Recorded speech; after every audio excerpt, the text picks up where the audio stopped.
I totally meant to do this before the game started, um, because there's certain oils that, like, we had the game this morning, and so this is again mom in minutes.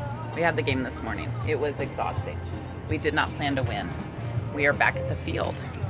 So before Sam went out onto the field, I put that on the bottom of his feet.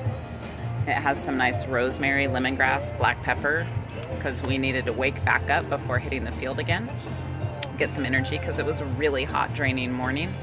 And then he hung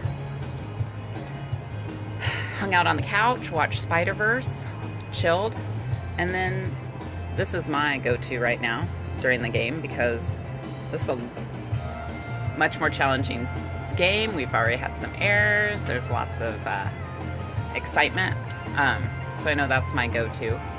And then what else do I have in my pocket? Because it's so hot out here. This is still on the back of my neck, bottom of my feet. Totally helps. Do I have anything else? Nope, just my lipstick. So those are the things I was using today. I just wanted to come in here and do a quick pop-in live minute, because those were the things to get us going back in the second game of the day. It's exciting to play again, but it's very stressful. Bye.